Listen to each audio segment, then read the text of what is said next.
Big news. UCC, Uniform Civil Code, is finally here in our country. Yes.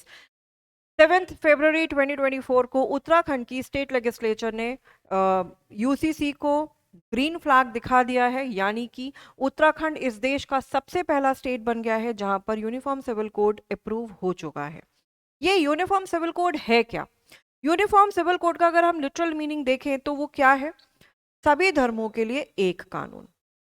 अब देखिए, ये जो UCC है ना, क्यों इतना इंपॉर्टेंट है हमारे लिए?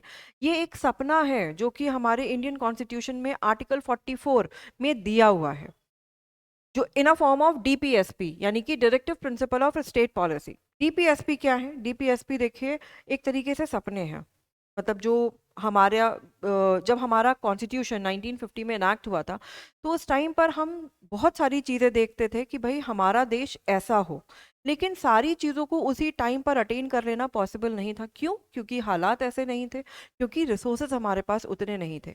तो क्या किया? कुछ चीज़ों को लिस्ट आउट कर दिया कि भाई ये चीज़ें लिस्ट आउट हैं और हम जो है इन चीज़ों को अटेन करेंगे। तो यूसीसी उन्हीं सपनों में से एक सपना है जो कि आर्टिकल 44 ऑफ इंडियन कॉन्स्टिट्यूशन में दिया हुआ है। यूनिफॉर्म सिविल कोड जो है का जो लिटरल मीनिंग है वो ये है कि सभी धर्मों के लिए एक कानून। मैंने अभी आपको बताया। देखिए क्या है, क्योंकि हमारे देश में बहुत सारे कल्चर, बहुत सारे रिलीजन के लोग रहते हैं और सबके अपने अपने प्रैक्टिसेस हैं, सबके अपने अपने कस्टम्स हैं, और उन्हीं कस्टम्स और प्रैक्टिसेस के हिसाब से सबका अपना अपना पर्सनल लॉज है। फॉर एन एग्जाम्पल, जैसे मान लीजिए हिंदूज में जो शादियां होती हैं वो 7 फेरे लेके होती हैं, ठीक है? तो उन्हीं चीज़ों को ध्यान में रखते हुए हिंदू लॉ है, हिंदू मैरिज एक्ट है, ठीक है? प्रॉपर्टीज के बारे में अगर हम बात करें तो सक्सेशन जो है, हिंदूज का सक्सेशन अलग है, मुस्लिम्स का अगर हम देखें तो उनका सक्सेशन रूल अलग है, क्रिश्चियंस का देखें तो उनका अलग है। हर धर्मों के अपने अपने पर्सनल लॉज हैं जिनसे हम गवर्न होते हैं। अगर मैं हिंदू हूँ तो हिंदू लॉ से मैं गवर्न होंगी, अगर कोई क्रिश्चियन है तो वो क्रिश्चियन लॉ से गवर्न होगा, अगर कोई मुस्लिम है तो वो मुस्लिम पर्सनल लॉ से गवर्न होगा। लेकिन यूनिफॉर्म सिविल कोड क्या चाहता है? यूनिफॉर्म सिविल कोड ये चाहता है कि पूरे नेशन वाइड, पूरी कंट्री में एक कानून हो, और नो मैटर आप किसी भी धर्म के हो, आप उसी कानून से गवर्न होगे। तो ये जो है यूसीसी का मेन ऑब्जेक्टिव है। और आप देखिए, हमारा कॉन्स्टिट्यूशन जो है वो 1950 में इनैक्ट हुआ था, और आज क्या है 2024। तो यानी 74 इयर्स बाद हम उस सपने को जो हमने 1950 में देखा था, उस सपने को आज हम अपने देश के एक स्टेट में देख पा रहे हैं, और उत्तराखंड उसका सबसे पहला स्टेट बन गया है इस कंट्री का। तो इस वीडियो में हम डिस्कस क्या करेंगे कि यूसीसी जो आया है ये उत्तराखंड में, उससे जो है ये इनहेरिटेंस लॉ पे क्या फर्क पड़ रहा है, यानी कि प्रॉपर्टी लॉज पर क्या उसका इम्पैक्ट पड़ रहा है। हम आज इस वीडियो में उसको डिस्कस करेंगे। जैसे अगर हम बात करें तो हिंदूज में क्या होता है, हिंदू सक्सेशन एक्ट है, मुस्लिम्स का अपना सक्सेशन रूल है। सक्सेशन जो प्रॉपर्टीज के लॉज हैं, कि अगर एंसेस्ट्रल प्रॉपर्टी है या फादर की सेल्फ एक्वायर्ड प्रॉपर्टी है, तो वो डाउन द लाइन कैसे आती है, ये जो है सक्सेशन रूल हमें बताता है। अब यूसीसी क्योंकि एक कॉमन बन गया है, यानी मुस्लिम्स के लिए भी वही यूसीसी है, हिंदूज के लिए भी वही यूसीसी है, और क्रिश्चियंस के लिए भी वही यूसीसी है, और जो धर्म है उन सभी के लिए एक यूसीसी ही है। तो उसमें क्या आ गया है, और हमारे धर्मों में हमारे जो पर्सनल लॉज में था उसमें क्या चेंजेस है, इस वीडियो में हम उसको डिस्कस करेंगे। देखिए, सबसे पहले अगर मैं बात करूं तो हिंदू हिंदू सक्सेशन के बारे में हम लोग सबसे पहले बात करेंगे। और देखिए, इसमें सबसे पहला डिस्टिंक्शन जो हम डिस्कस करेंगे वो ये करेंगे, distinction between the ancestral property and self acquired property ended in UCC. देखिए, इन्होंने क्या किया, जो एंसेस्ट्रल प्रॉपर्टी का रूल चलता था और जो सेल्फ एक्वायर्ड प्रॉपर्टी का रूल चलता था, वो इसमें एंड हो गया है। क्या मतलब हुआ इसका? देखिए, जिनको नहीं पता है उनको मैं बता दूं, प्रॉपर्टी क्या होती है, दो तरीके की होती है, ठीक है? एक तो होती है जो हमारे फादर ने खरीदी है, और एक प्रॉपर्टी होती है जो हमारी एंसेस्ट्रल होती है, यानी कि ग्रैंडफादर, ग्रेट ग्रैंडफादर ने प्रॉपर्टी खरीदी है और अब वो नहीं रहे हैं। तो प्रॉपर्टी जो है, नीचे जो लिविंग फैमिली है, अब उनमें वो प्रॉपर्टी जो है वो बटेगी, ठीक है? तो दो तरीके की प्रॉपर्टीज हो गई। देखिए, एक मैंने क्या बताई, एक तो आपकी हो गई एंसेस्ट्रल प्रॉपर्टी, और एक आपकी हो गई सेल्फ एक्वायर्ड प्रॉपर्टी। तो यहाँ पर क्या होता था ना, यहाँ पर रूल अलग अलग थे दोनों प्रॉपर्टीज के। एंसेस्ट्रल प्रॉपर्टी में क्या होता है, जो भी लोग हैं, जैसे मान लीजिए दिस इज द प्रॉपर्टी और ये हमारे ग्रेट ग्रेट फादर ग्रैंडफादर ने प्रॉपर्टी खरीदी थी और उसकी कोई विल बनी नहीं है, ठीक है। और डाउन द लाइन बहुत बड़ी फैमिली है, द फैमिली इज बिग, इनके 4 बच्चे हो गए, इनके 2 बच्चे हैं, एक समझ रहे हो आप, इनका एक बच्चा, मतलब इस तरीके से, और आप और ले लो, इसके और नीचे ले लो फैमिली ट्री। तो ये इतनी बड़ी फैमिली है और उन सबकी ये प्रॉपर्टी है, उन सभी की, जितने भी लोग हैं उन सभी की ये प्रॉपर्टी है, सबका छोटा छोटा हिस्सा है, कौन सा किसका हिस्सा है ये हमें नहीं पता, वो तो पार्टीशन के बाद पता चलेगा। लेकिन जितने भी फैमिली मेंबर्स हैं वो सब क्या कहलाते हैं, को पार्टनर्स कहलाते हैं, उस फैमिली के लोग, जैसे कि बेटा, बेटी, ठीक है। और फिर उस बेटे के 2 बच्चे और हो गए, बेटी के 3 बच्चे और हो गए, बेटी के बच्चों के नहीं आता है, खाली बेटी के होता है, ठीक है। तो ये सारे लोग क्या कहलाएंगे, को पार्टनर्स कहलाएंगे। और क्योंकि वो, जो भी बच्चा इस फैमिली में पैदा होगा, क्योंकि वो उस फैमिली में पैदा हुआ है, तो वो इस प्रॉपर्टी में अपनी ओनरशिप के साथ पैदा हुआ है, वो लिखा के ही पैदा हुआ है यहाँ पर, ठीक है। तो यहाँ पर को पार्सनरी रूल चलते हैं, को पार्सनरी रूल चलते हैं यहाँ पे।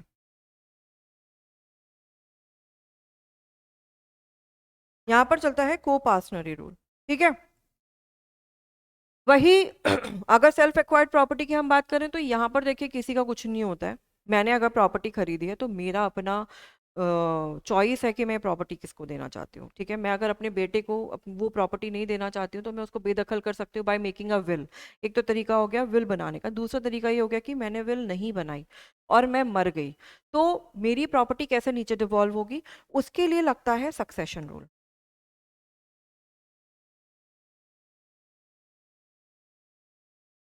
उसके लिए लगता है सक्सेशन रूल,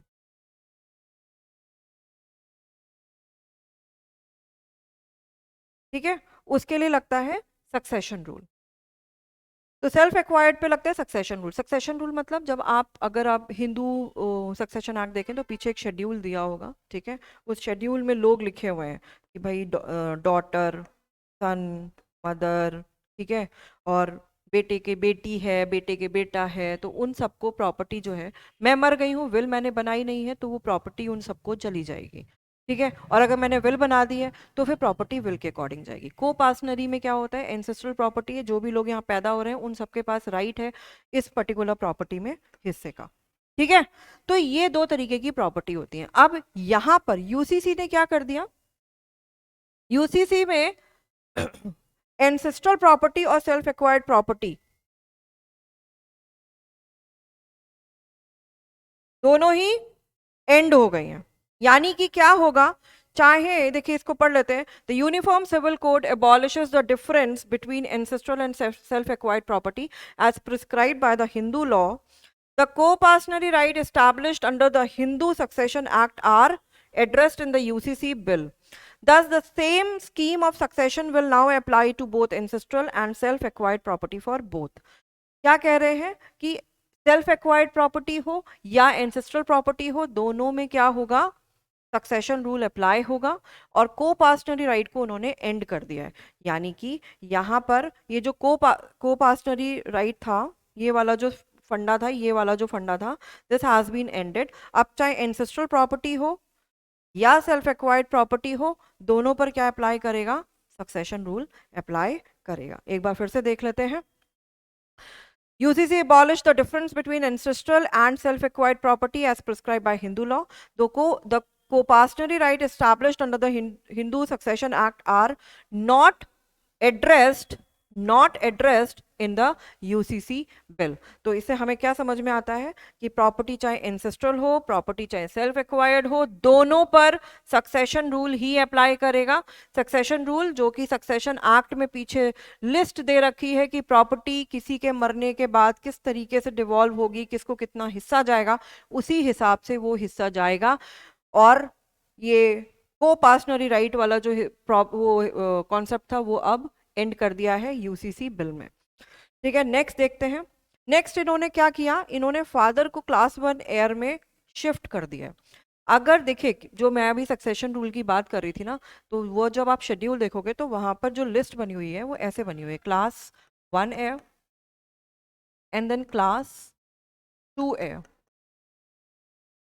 ठीक है, ये दो लिस्ट बनी हुई है। लेट्स सपोज कि क्लास 1 एयर में मैं जस्ट ऐसे ही ले रही हूँ, 15 लोगों का नाम लिखा हुआ है कि अगर लेट्स सपोज अगर मेरी डेथ हो जाती है और मैंने अपनी प्रॉपर्टी की विल नहीं बनाई है, तो क्या होता है, मेरी प्रॉपर्टी जो लोग क्लास 1 एयर में हैं लोग, अगर वो उसमें से जितने लोग हैं एग्जिस्ट करते हैं उस टाइम पर, उन सब के पास मेरी प्रॉपर्टी चली जाएगी, उन सबके पास चली जाएगी। ठीक है, सबके पास प्रॉपर्टी के हिस्से हो जाएंगे और सबके पास इक्वल शेयर चला जाएगा। क्लास 2 एयर के पास कब जाता है? क्लास 2 एयर के पास प्रॉपर्टी तब जाता है अगर क्लास 1 एयर में एक भी जना जिंदा नहीं है। If no one is alive in class 1 heir list, तो क्या होता है, क्लास 2 एयर लिस्ट में जो लोग दिए हुए हैं उनको मिलता है। और अभी तक अगर हम शेड्यूल देखेंगे तो क्लास 2 एयर में फादर जो हैं वो दिए हुए हैं, father comes in class 2 air, जबकि शेड्यूल अगर हम देखेंगे शेड्यूल तो उसमें मदर, डॉटर, सन, ये जो है विडो, ये लोग सब क्लास 1 एयर में, लेकिन फादर क्लास 2 एयर में है सक्सेशन, हिंदू सक्सेशन एक्ट में। लेकिन यूसीसी में क्या कर दिया, फादर को भी क्लास 1 एयर में ही कर दिया, यानी कि मदर, सिस्टर, डॉटर, विडो, ठीक है, फादर, सब लोग जो भी हैं वो सब जो है क्लास 1 एयर में हो गए हैं।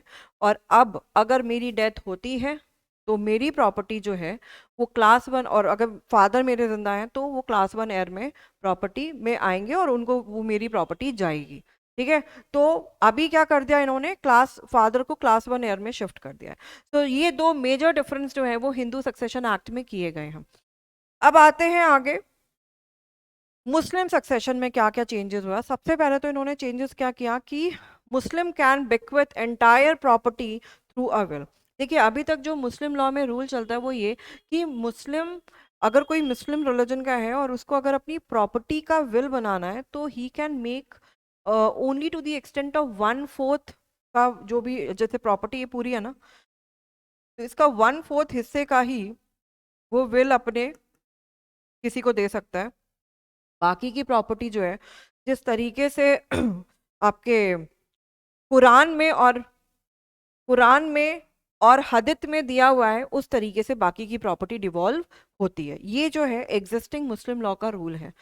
लेकिन अब यूसीसी में क्या दे रखा है कि अगर कोई मुस्लिम कम्युनिटी से है तो वो अपनी प्रॉपर्टी यानी कंप्लीट प्रॉपर्टी को एज विल के थ्रू किसी के नाम कर सकता है। जैसे अगर मैं मुस्लिम हूँ और अगर मेरी प्रॉपर्टी 500 गज की है तो ये पूरी की पूरी प्रॉपर्टी मैं किसी के नाम पर कर सकती हूँ, ठीक है, थ्रू अ विल।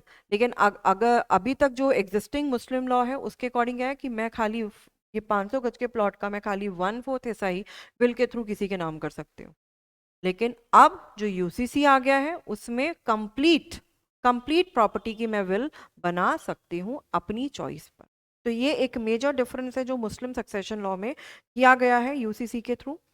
दूसरा ये कि मुस्लिम कैन बिक्विथ, ये तो हमने कर लिया। नेक्स्ट दूसरा चेंजेस ये है कि इक्वल शेयर टू डॉटर। अभी तक देखिए जो एग्जिस्टिंग मुस्लिम लॉ है उसमें क्या रूल बनता है, जैसे कि अगर कोई फीमेल सेम फुटिंग पर, जैसे मान लो दिस इज फादर, एक एग्जांपल लेते हैं, ये फादर है, इनके दो बच्चे हैं, एक सन और एक डॉटर। ठीक है, अब अगर मान लीजिए इनकी डेथ हो जाती है और बेटे के प्रॉपर्टी अगर नीचे डाउन द लाइन बेटा और बेटी के पास जा रही है ना, तो बेटे को क्या मिलेगा, हाफ प्रॉपर्टी अगर मिलता है। लेट्स सपोज हाँ half property for let's suppose हिस्सा जो आया बेटे के पास वो हाफ आया, तो बेटी के पास क्या जाएगा, हाफ का भी आधा जाएगा। मतलब कि डॉटर अगर सेम फुटिंग पर है, ठीक है, तो उसको बेटे से, बेटे को जितना हिस्सा आया उसका भी आधा हिस्सा बेटी को मिलेगा। ये जो है एग्जिस्टिंग मुस्लिम लॉ का रूल है, सक्सेशन रूल। ठीक है, लेकिन यूसीसी में क्या कर दिया गया है, देखिए section 2 of Rule 2 of Section 51 of UCC removes such distinction by providing the daughter an equal share to that of a son. This means that now the son and daughter would receive an equal share in inherited property. यानी कि अब daughter को 1/4 नहीं, पूरा 1/2 share जो है वो daughter को मिलेगा। तो ये एक और मेजर डिफरेंस आया है मुस्लिम सक्सेशन लॉ में यूसीसी के थ्रू। तो this is it for in this video. मैंने कुछ मेजर डिफरेंसेस आपके साथ डिस्कस करें। इसी तरह कुछ इंटरेस्टिंग वीडियोस आप देखना चाहते हैं तो please stay tune to my channel. Like करिए वीडियो, सब्सक्राइब करिए चैनल और इस वीडियो को शेयर करिए अगर आपको इन्फॉर्मेटिव लगा है तो। Thank you so much.